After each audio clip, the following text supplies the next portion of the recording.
Welcome to the channel. This is my 1978 GMC bus, and in today's video we're going to break down exactly what it costs to build. Starting with a shower, that ran me about 260 bucks. You can't really get them any cheaper than that. That's about the going rate. They're usually more expensive. So I'm happy with this one. It's a good size and it works well. The siding in the shower cost me about 60 bucks. The epoxy for the floor costs 50, and then you're going to need a water tank. That'll run you anywhere from 50 to 100 to 200 depending if you're buying it new or used. You're going to need a pump. I got a used one, it was 50 bucks. Something you can test really easily just off of your battery terminal. If you can save the money buying used, I would buy a used pump. There's not a lot of difference buying new or used when it comes to a pump. Top it off, you've got the Max Air fan. That was $200.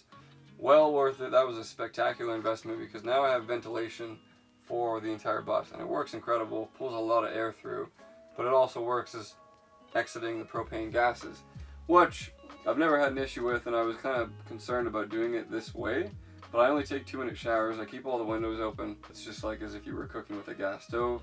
All in all, that is $700. $700 gets you a shower, and that's on the cheaper end. You can definitely spend a lot more money. I think that was pretty reasonable. All of the wood in here was completely free other than the live edge, which I traded for a TV. And then the plywood, I paid $10 a sheet for cull lumber, which is just like garbage plywood or garbage lumber. And I bought 3 sheets of plywood, that was 30 bucks. That's all the money that I spent on lumber. Everything came from the Home Depot dumpster. That's kind of my go-to spot, just to give away my secrets. Their dumpster bin has incredible stuff. I've actually found, more recently, I found a lawnmower in there that somebody had returned because it had smoked. I put some heavy oil in it, and it basically had 0 smoke coming out of it, and I used it plenty of times, and then I ended up selling it for 120 bucks. I think it's a win. My kitchen was actually in the bus when I got it. I would say that the whole setup would probably go for about 200 bucks. Nothing fancy, it's just from an old RV. Especially the stove, that's more the expensive thing. I did buy all the knobs and a couple of the drawers and stuff. I kind of upgraded and I painted it, obviously. And then the only other thing would be my faucet is only $20 off of Amazon, and it's made for those big jugs. And then it runs down to a small little water jug, and I love the system. I think it works great. It lasts quite a long time, and it puts out very little water, so it's quite water efficient. And then it does drain into a holding tank, so if you're gonna do that and have a kitchen like this, you're gonna obviously need a holding tank. That's gonna run you used probably again like 50 bucks, anywhere from 50 to 100. If you want to go more, like I said, you can go more, but I think that's kind of the route to go. As for a fridge, I went with electric because I didn't want to deal with gas. I've just heard they're kind of finicky. I went with electric, and it worked for me because I wanted to have enough solar that I could run tools. I never have to worry about having enough solar or sunlight because I've got so many batteries. I've got 4 batteries, actually 5. One came with the bus, the other ones I paid $150 for, brand new from Mirco. And then of course you've got an inverter, that was $200. The solar panel would be about $600 to $700. The solar charge control came with the unit. All in all, including the kitchen, that's $1,650. I mean, it's a big cost, but if you don't need that many batteries, you can get away with a lot less. I am super grateful to have a fridge that I can leave on all the time, 24/7.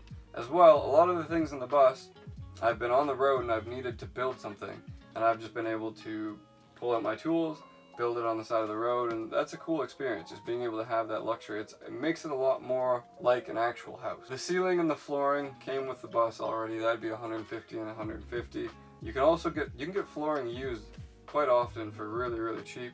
These cushions were completely free, other than the material to cover them, the upholstery. That was $6 at a thrift shop. The cushions themselves came from old couch cushions. I took the couch cushions apart, I cut them to size, fit them in, and I mean, you can't even notice, you can't even tell. Moving over to my heating system, I use a diesel heater, and it's amazing. Having the ability to set a temperature and leave your unit running is a work of art. Previously I had wood heat, so consider this. When it's 3 o'clock in the morning, and for the last week you've been waking up at 3 o'clock in the morning to stoke the fire because it's so cold, that gets old really fast. This diesel heater I bought was 130 bucks, and it's the smallest one you can get. If I were to do it again, I would absolutely get the biggest one. It puts out enough heat in kind of, normal BC conditions, but when I was in Saskatchewan, it couldn't keep up at all. You got another $100 in paint. obviously all the walls, all the cupboards. Moving on to the exterior, I did a lot of upgrades to the exterior that were probably unnecessary, but I felt that I wanted to do them. So I painted the bus, I bought new tires. The tires didn't cost me a lot because I only bought 2 that were brand new, and then the other ones I got used. Probably my favorite upgrade to the exterior would be the pull-up bar. I've got so much enjoyment out of that, just being able to have a place to stretch. I want to do some wide grip, I want to do like short grip. I can do all of that, and it's not like I have to go to the gym. I can just do it on the side of the bus, anywhere. And it only ran me $50 for the bar, and then another $50 for the aluminum to cover the side of the bus. The other thing that I did recently was build a real front door, and that's a complete game changer. Before I had the little exit door. The amount of people that have hit their head on that, I can't count on one hand. And it was kind of a pain in the ass. Everyone would be like, oh, this is so cool. Thanks for showing me your house. Walk out and they would just dome themselves. That got kind of tiring, and as well for myself. Like, I would never really hit my own head because I got used to it. But it didn't feel like a house, it felt like an old bus. Putting the door in completely changed that. I can walk out without the feeling that I'm like a dwarf living in a little hobo house. I actually feel like I'm living in a cabin, and it's quite comfortable now because of that. The only thing that I paid for on that door was the door handle for $25 and the thing to stop it from flying open, which was $7. The window was free, the plywood was free, and yeah, I mean, everything, the door frame as well, I just built everything from the dumpster. Oh, I love trash! I have yet to decide if I want to do some kind of stain on it or paint it or, you know, dress it up a little bit, but for now it's perfect, and I'm just grateful that I have it. The only other thing I would mention is, like, I've got a lot of stuff that actually has a lot of meaning behind it. Like all of the driftwood, I picked that up myself, or and I was on a big hike and I drug it all the way out for 5 kilometers or whatever, or people gifted me driftwood. There's different, like the boxes and stuff like that. That was all found for free. And everything has a bit of a story behind it. Like, everything has meaning.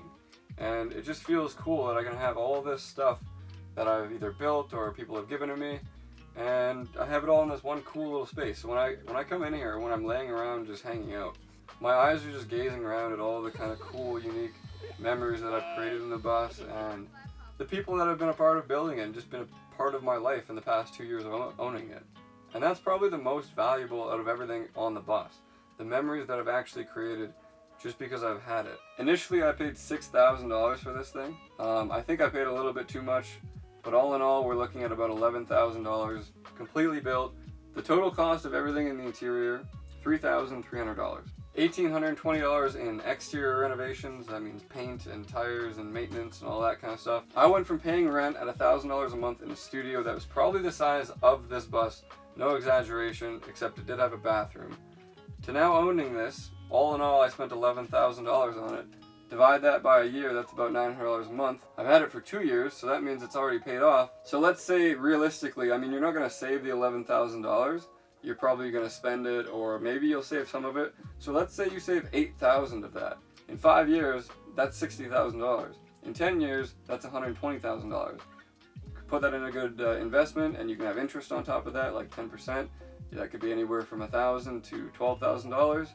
That's a pretty substantial amount of money for living in a place that's just as comfortable that I was in before. What would I change? Pushing through the process far too fast, just trying to be efficient.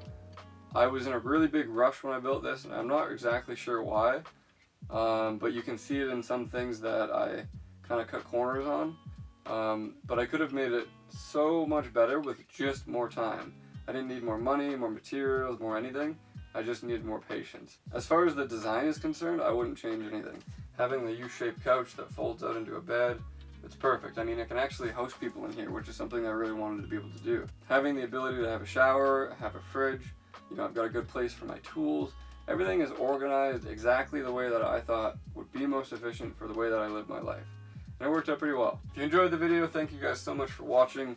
Hopefully I can bring a little insight on what it would actually cost to build this if you're interested, and different ways you can do it and different things you can do. You don't always have to buy new.